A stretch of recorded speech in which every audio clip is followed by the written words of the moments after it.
I wish I could just cut it off. The humiliation is too much, Nenma. Zaram whispered the words, her voice a fragile wisp, barely audible over her ragged sobs. Tears streamed down her face, leaving glistening tracks on her smooth, dark skin.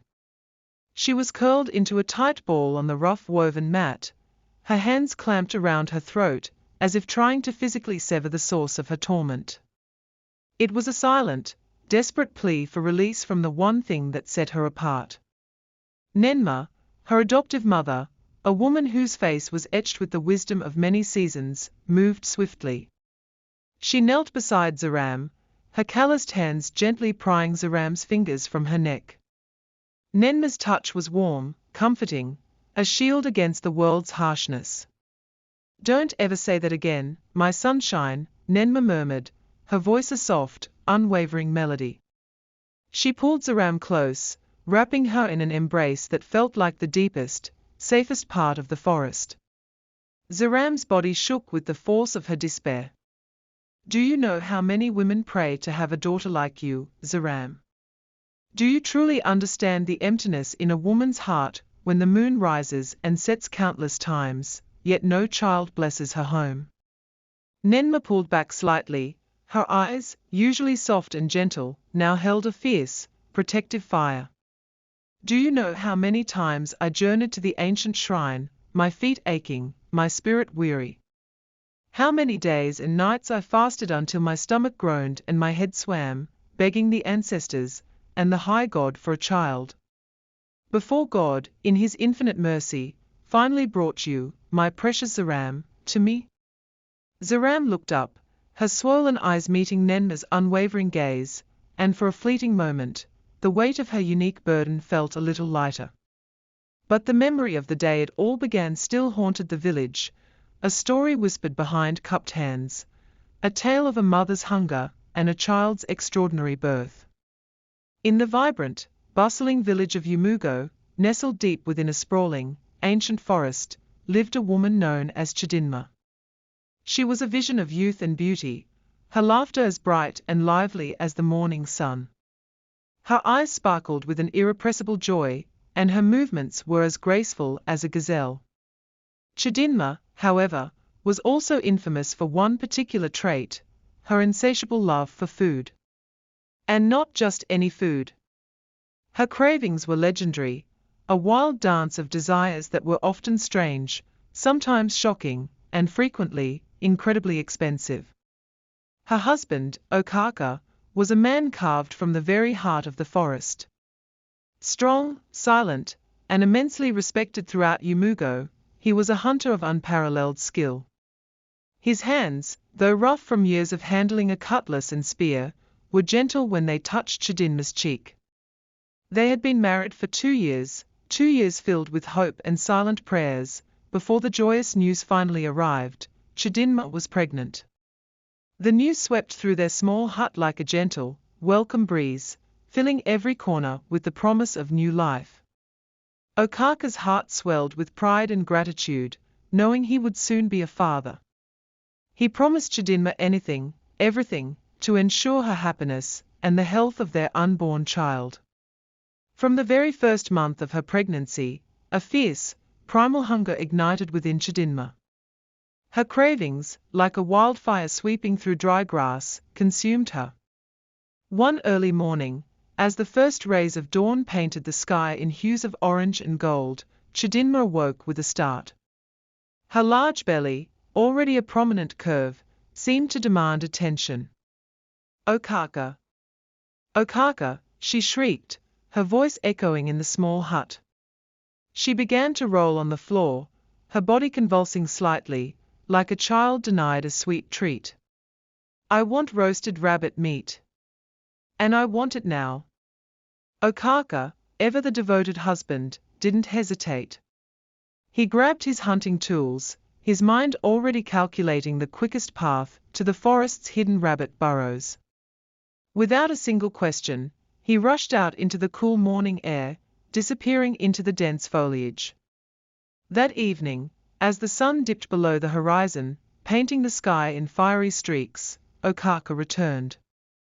He was tired, his clothes stained with earth and sweat, but slung over his shoulder were two plump, fat rabbits. Chidinma, seeing them, beamed. Her exhaustion vanished instantly. She devoured the meat like a queen, regal and demanding, barely even pausing to greet her weary husband, her hunger overriding all social niceties. The next week brought a new, equally urgent demand. "Darling," Chidinma purred, her eyes wide and innocent, "I want fresh monkey pepper soup. Not too spicy, just the way Mama used to make it. You remember, don't you?" Okaka paused, his brow furrowing slightly. "Monkey again?" he asked, a hint of weariness in his voice. Just a few days ago, it had been bushfowl and guinea pig. But his wife was already dabbing at imaginary tears, her lower lip trembling. "Do you want our baby to come out with no eyes, Okaka?" she wailed dramatically. "That's what they say happens when a pregnant woman's cravings are denied. Our child will be born blind." Okaka's heart seized. The old wives' tales, whispered around evening fires, held immense power in Yumugo. The thought of his unborn child suffering, of any harm befalling his little one, was unbearable. He didn't want that kind of story, that kind of sorrow, to shadow his family. So, with a resigned sigh, he strapped on his hunting boots once more, picked up his trusted spear, and vanished into the emerald depths of the forest. He would find her monkey. He would find whatever she desired. Soon, the villagers began to notice Okaka's frantic pace. They saw him rushing out each morning, his stride purposeful, and returning late, often laden with the strangest catches. They started calling him Okaka, the running hunter, because he was always in a hurry, always chasing one strange animal after another to satisfy his wife's seemingly endless cravings. Month after month, Chidinma ate everything.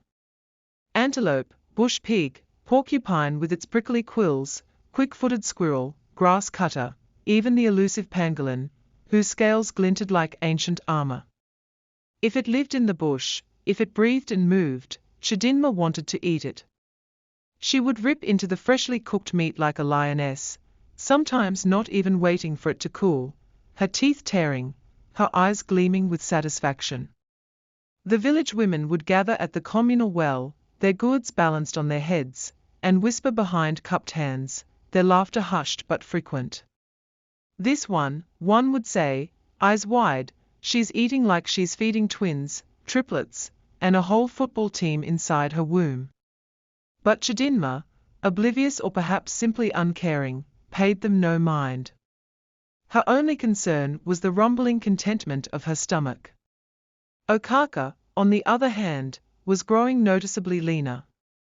The constant hunting, the long hours tracking elusive prey, the money he spent bribing other hunters for rare catches, the endless bags of spices, and firewood needed for Chidinma's never-ending meals, it was a lot. A very lot.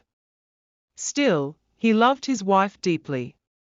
He cherished the thought of his child, and he wanted only the best for both of them, even if it meant his own body dwindled with each passing month. Finally, the 9th month arrived, bringing with it the heavy promise of birth. Chidinma's belly, stretched taut, looked like a grand, perfectly rounded calabash, ready to burst at any moment. Everyone in Yumugo expected that by now, her strange cravings would have subsided. The baby was nearly here, surely, her body would settle. But nature, it seemed, had one last, astonishing request. One early morning, just 3 days before her due date, Chidinma awoke with a piercing scream that ripped through the quiet dawn. "Oh, Okaka," she wailed, her voice high-pitched and urgent. Okaka, who had been sharpening his cutlass outside, dropped it instantly. He ran inside, his heart pounding against his ribs, the cutlass still clutched in his hand. "What is it, my love? Is it time? Is the baby coming?" he asked, his voice laced with a mixture of fear and excitement. Chidinma, however, wasn't clutching her belly in pain. Okaka could only stare, his mouth slightly agape. Giraffe meat, he finally managed, his voice barely a whisper, as if uttering the words too loudly might make them real. Yes, Chidinma insisted, her voice firm, as if this was the most reasonable request in the world. Grilled giraffe meat with a rich agusi soup and a mountain of pounded yam. Okaka ran a hand through his hair, his mind reeling. Chidinma, he pleaded, his voice tinged with desperation. Giraffes are not even common in this part of the forest. They live in the far-off savannas, days of travel away. Even if, by some miracle, I were to find one, bringing it down is not easy. It's a beast of immense size and power. Do you want me to die in the bush, my love? Do you want our child to be born without a father? Chidinma's face hardened. She folded her arms across her chest, her expression twisting into the stubborn pout of a spoiled child. Then let me die first, she declared, her voice rising in defiance. Let the baby come out with one eye and 3 legs. You don't care about me, Okaka. You don't care about our baby. You would let us suffer. She lay on the ground, kicking her legs like an angry toddler, her cries loud and theatrical, echoing off the mud walls of their hut. Okaka scratched his head, his mind a swirling storm of confusion and despair. He tried to reason with her, to offer other meats, to explain the impossibility. But Chidinma was resolute. The next thing he knew, she had refused to eat, refused to drink, even refused to speak to him. She lay there, still and determined, only her dramatic sobs filling the air. She's using hunger strike to kill me. Okaka shouted in utter frustration, throwing his hands up in defeat. But this wasn't a mere tantrum. The matter was truly serious. Chidinma was genuinely risking herself and their child. The village elders, respected men with deep wisdom, came to their hut, their faces grim. They tried to reason with Chidinma, to coax her, to remind her of her duties as a mother. The village women, seasoned and practical, attempted to talk sense into her, to offer soothing words and traditional remedies for cravings. But Chidinma remained unyielding. She only repeated one sentence, over and over, like a broken drum, giraffe meat or no peace. Okaka knew he had no choice. His wife's life, and by extension, his child's, depended on it. He gathered 4 of his most trusted and skilled hunter friends, their faces serious as they listened to his desperate plea. Please, my brothers, Okaka implored, his voice heavy with urgency. You must help me find Giraffe, anywhere in the deep, far-off forest. My wife is ready to bring down the roof of our home, with her stubbornness. For 2 days, they scoured the deepest, most treacherous parts of the forest, pushing themselves to their physical limits. They tracked, they chased, they sweat under the oppressive sun, their bodies aching with exhaustion. Finally, on the 3rd day, by a quiet, secluded stream, they saw it. A magnificent, tall giraffe, its elegant neck reaching for the leaves of an ancient tree, its patterned hide blending almost seamlessly with the dappled sunlight. Bringing it down was a monumental task, a struggle of strength and cunning against the wild's raw power. But driven by Okaka's desperation, they managed. They felled the majestic animal, and with immense effort, they butchered it and carried the heavy, precious meat back to the village. When Chidinma saw the giraffe meat, laid out in glorious chunks, her face erupted in pure, unadulterated joy. Her big belly swayed as she danced, a primal celebration of desire met. She sang loudly, a happy, nonsensical song, as the village women, now curious and a little awed, helped her prepare the feast. The agusi soup bubbled richly in the largest pot, its aroma filling the air. The pounded yam, smooth and perfectly prepared, sat steaming in a massive mound. Giraffe meat. Chidinma sang, her eyes gleaming with triumph. You will not escape me today. My hunger demands you. The entire house smelled like a paradise of rich spices and sizzling meat. Chidinma sat on a big, carved chair, looking every bit a queen, with a mountain of pounded yam towering before her and a steaming bowl of agusi soup, overflowing with soft, tender giraffe meat. She ate and ate and ate some more, her hands moving with a speed that belied her pregnancy. The wooden plate shook with the force of her eating. "Madam, take it easy," one of the women cautioned gently, worried for the pregnant woman's health. "Leave her," Okaka interjected, a weary smile on his face. "Let her enjoy the giraffe she nearly killed us over. It is her reward." Chidinma finished every last morsel, licking her fingers clean with utter satisfaction. Then, she leaned back, a beatific smile on her face, and sighed contentedly. "Now," she declared, her voice calm and fulfilled, "now I can give birth in peace." 2 days later, just as Chidinma had predicted, it was time. Labor. Labor. The baby is coming. The women of the village, swift and practiced, ran into the hut with their vibrant wrappers, ready to assist. The traditional midwife, her face serene and knowing, arrived shortly after, her tools and herbs laid out with quiet efficiency. Okaka, meanwhile, paced outside the hut like a madman, his hands clasped behind his back, his heart thundering with a mixture of fear and overwhelming anticipation.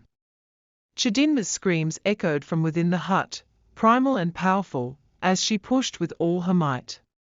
Finally, after what felt like an eternity, a new sound pierced the air. A cry. A baby's cry. A girl. "It's a healthy girl," the midwife announced, her voice filled with relief. Or so everyone thought. A collective sigh swept through the small gathering outside. Okaka slumped against the hut wall, tears of joy welling in his eyes. But then, a strange silence descended within the hut. The midwife, who had been cleaning the newborn, looked closely at the tiny bundle in her arms. Her eyes widened, her hands paused, and then she gasped, a sharp, choked sound. "Oh, what is this?" Everyone gathered around, curiosity quickly turning to shock. The baby was healthy, strong, and beautiful, with wide, curious eyes and perfect skin. But then they saw it. The baby had a long neck. Not just long, but very long, like something you only saw in the deepest parts of the forest, within the pages of a whispered legend. It was like a giraffe's neck, but on a human baby. One woman, her voice a hushed whisper, finally broke the silence. Maybe it's the giraffe meat she ate." Another, recovering from her initial shock, added, "Ha! This child will need special wrappers. Normal baby cloth will not reach that neck." Okaka, hearing the murmurs, peered inside. When he saw his daughter, his beautiful daughter, with that impossibly long neck, his vision blurred, and he nearly fainted from the overwhelming shock. Chidinma, sitting up on the mat, sweat beading on her forehead, but a triumphant smile on her face, looked at the midwife. "Is she beautiful?" she asked, her voice filled with maternal pride. The women around her didn't know what to say. The baby was beautiful, a miracle of new life. But that neck. Whoever came to greet them at the house in the following days, expecting to see a normal, adorable newborn, stood in shock, their mouths wide open. Some people from the neighboring village, who had heard the strange rumors, thought it was a cruel joke. Others, overcome by a mix of fear and superstition, took small steps backward, their eyes fixed on the baby's unusual feature. The midwife, in her official report, had to choose her words carefully. "Madam," she had stated, trying to maintain her professional composure, "your baby is fine, healthy. But, did you say you ate giraffe meat before delivery?" Chidinma, her face still radiating maternal pride, nodded shyly but firmly. "Yes," she confirmed, her voice full of strange pride. The neck, it's from me. She's a strong. Zaram was now 1 month old. Even at that tender age, her neck was already growing longer, stretching, becoming more pronounced with each passing day. Chidinma felt like the ground should open up and swallow her whole, to hide her from the stares, the whispers, the mocking glances. Her husband, Okaka the hunter, tried to stay strong. He still loved his baby girl fiercely, truly believing she was a blessing, a unique gift from God, despite her unusual appearance. He held her close, tracing the curve of her long neck with his finger, seeing only beauty. But Chidinma had made up her mind. The shame was too great. The whispers, though unspoken in her presence, felt like 1,000 needles piercing her skin. She wanted the baby gone. One day, she looked at baby Zaram, sleeping peacefully in her small, hand-woven cradle, her delicate chest rising and falling rhythmically. Chidinma's heart, instead of softening, hardened like sun-baked clay. "You brought shame into my life," she hissed, her voice a venomous whisper, barely audible even to herself. "You turned me into a joke. No one sees me anymore. They only see your long neck. They only see my failure." That night, Chidinma did not sleep. She lay awake on her mat, her eyes wide open, staring at the thatched roof of their hut, a chilling plan forming in the dark chambers of her mind. She waited. She waited for the first faint glimmer of dawn, for the familiar rustle of Okaka preparing for his hunt. As soon as he left, his heavy footsteps fading into the distance, Chidinma stood up quietly, her movements deliberate and devoid of hesitation. She wrapped little Zaram in a thick, dark cloth, tying the tiny bundle securely onto her back, just as mothers did when heading to the farm.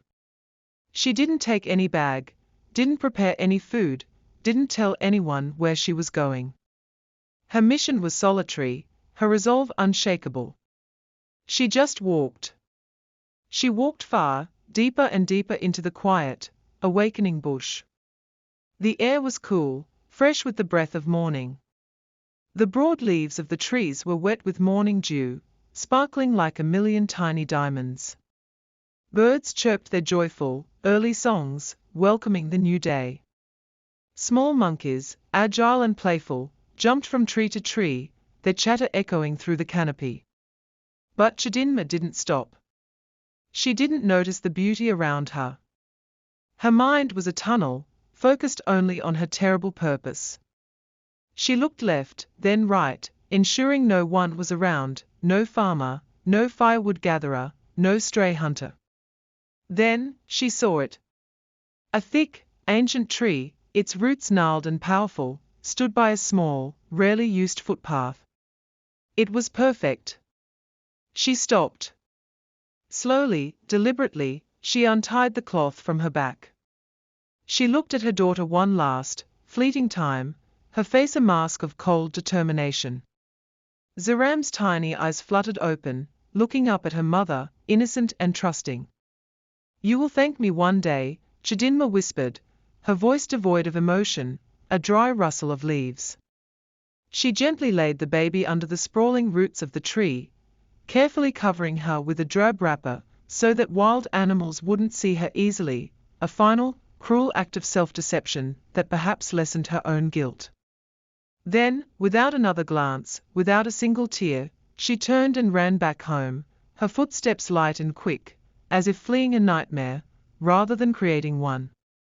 When she reached the village, breathless and disheveled, she dropped to the ground near her hut and began to scream. A wailing, piercing scream that tore through the morning air. "Help! My baby! My baby is gone!" People ran to her hut, their faces contorted with alarm and confusion. "What happened, Chidinma? What is it?" she screamed louder, her feigned terror convincing. "I went outside to fetch water, just for a moment, and before I came back, my baby was gone." "Kidnappers," someone shouted, their voice ringing with outrage. "This is wickedness," another cried, their hands flying to their mouths in shock. Chidinma rolled on the ground, her body racked with crocodile tears, her performance flawless. But deep inside her heart, a chilling calm had settled. No more shame, she thought, a dark relief washing over her. No more long neck. No more mockery. Finally, peace. When Okaka returned from the forest later that day, his hunting bag heavy, the tragic story hit him like a physical blow. He dropped his bag, his precious catch forgotten. My baby. My daughter. Who took her? He roared, his voice raw with anguish. He cried, great, heaving sobs, running around the village like a man possessed. He asked everyone, pleaded with them, his eyes wild with despair, but no one knew anything. No one had seen Chidinma leave that morning. No one knew what she had done. The truth was buried deep within Chidinma's cold heart. But far away, deep in the wild, silent bush, little Zaram was still there. Her thick cloth was now dusty, stained with earth. Her small hands waved weakly in the air, a silent plea for comfort. Her soft voice, once a small cry, was now a weak whimper, barely audible. Her impossibly long neck was tilted to the side, her head lolling awkwardly. She was tired, so tired. Hungry. Cold. Her tiny body shivered. And then, suddenly, a shadow fell over her. Someone came.